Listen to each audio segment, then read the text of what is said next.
Everyone, welcome back to Virtual Sunday School. I want to tell you guys one of my favorite stories today. It's called Listen to the Wind, and it's about the story of Dr. Greg and the 3 cups of tea. I hope you guys have heard of that. It's a great story. All right, let me share it with you.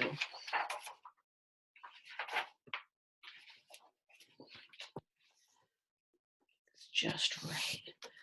All right. We are the children of Korf. We live in a village in the mountains of Pakistan. Our families grow and gather the food we eat. Our mothers weave and sew the clothes we wear. We make up our games and we make our own toys. We read our books and we write with our own pencils. We study in the school that we helped to build. Before our school was built, we had lessons outside. We wrote with sticks on the ground. That was before a stranger stumbled into our village. He was cold, hungry, and sick. We gave him tea and food and a bed near the fire.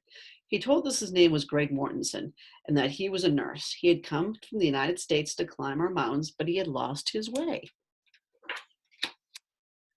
As he grew stronger, he helped to heal our sick. We called him Dr. Greg. Sometimes he sat outside and helped us with our lessons. He knew that our teacher came just 3 times a week, but we still studied every day. When Dr. Greg was well enough to go home, he asked Haji Ali, our wisest man, to help him think of something special he could do for Korf.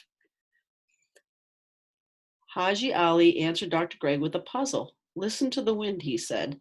Dr. Greg closed his eyes. From above the village on the high, flat ground where we sat at our lessons, the wind carried our voices down the path. Dr. Greg heard our voices. He felt the wind blow cold against his face, and he understood. Korf needed a school. Dr. Greg promised to come back and help us build one. We watched him walk away until he disappeared into the folds of the mountainside. 1 year later, we saw a man walking on a path far below our village. It was Dr. Greg. We all ran down to meet him. In Skardu, the nearest big town, he had collected the lumber, cement, and tools that we would need to build our school. But high above the broad Doo River, we had only a single cable with a small box that could carry a person to our mountain from the next one. There was no bridge. Without a bridge, no one could bring the heavy loads of building supplies to Korf. So everyone worked together to build a bridge from our mountain all the way to the mountain on the other side of the river. Many months later, Dr. Greg and our fathers and friends crossed the strong new bridge carrying the supplies we needed to build our school. They continued to climb until they reached the place where we had piled a mountain of stones cut from our own mountains. Haji Ali marked the exact spot where our school was to stand. Our mothers carried water to mix the cement. The men began to lay the stones for our classroom walls. With our small fingers, we wedged tiny slivers of stones into the cement to make the walls stronger.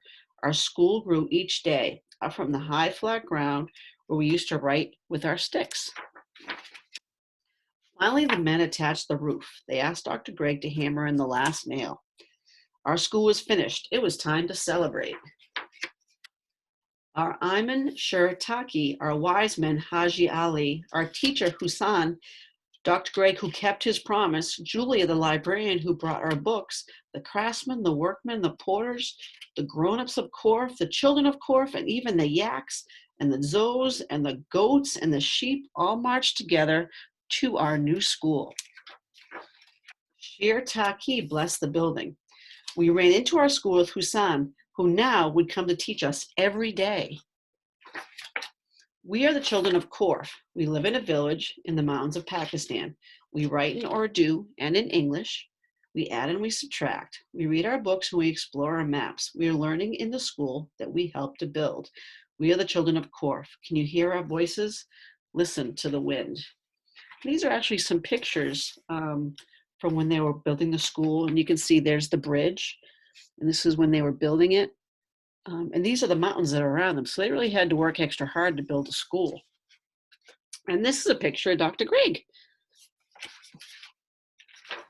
So this is what the school looked like when they were finished building it. And these are all the kids in front of it. This was a pretty amazing story in that they didn't have a school. They were just outside learning. And a visitor who got lost came and saw what their need was. You could say he was a visitor from God. They welcomed him, and he in turn took care of them. So take care of yourselves and take care of others. Talk to you later.